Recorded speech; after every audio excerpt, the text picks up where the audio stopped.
Hello hi అందరికీ నమస్తే. అందరూ ఎలా ఉన్నారు? బాగున్నారా? నేనైతే చాలా బాగున్నాను. మీ అందరూ బాగుండాలని ఆ వెంకటేశ్వర స్వామిని మనస్ఫూర్తిగా కోరుకుంటున్నాను. ఈ వారం అయితే చాలా చక్కగా జరిగిందండి. 7 శనివారాల పూజ. మొదటి వారం పూజ కూడా అప్లోడ్ చేశాను. ఆ పూజ ఎలా చేశానంటే అన్ని వివరంగా చూపించాను. డౌట్ ఉన్న వాళ్ళు మన ఛానల్లోకి వెళ్ళి చూడండి.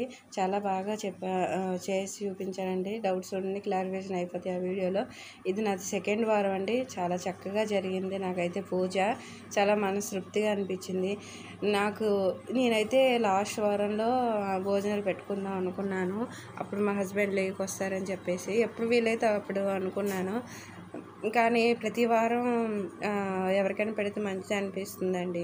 అలా అని చెప్పి కొంచెం ఎలా ఫుడ్ ప్యాక్ చేసేసి స్టేషన్ దగ్గర ఎవరో ఒకరు ఉంటారు కదా, వాళ్ళ ఇంటికి అయితే చాలామంది వస్తారు. కానీ మనం స్టేషన్ దగ్గరికి వెళ్ళి రైల్వే స్టేషన్ దగ్గర ఎక్కడైనా పేదవాళ్ళు ఉంటారు కదా, ఒకరికే నేను ఫుడ్ పెడుతున్నానండి. నేను అలా అనుకున్నాను, సంకల్పించుకున్నాను. అలాగే జరిగింది. చేసుకున్నాను. కానీ ఇప్పుడు మనం చాలా వీడియోలో చూసానండి.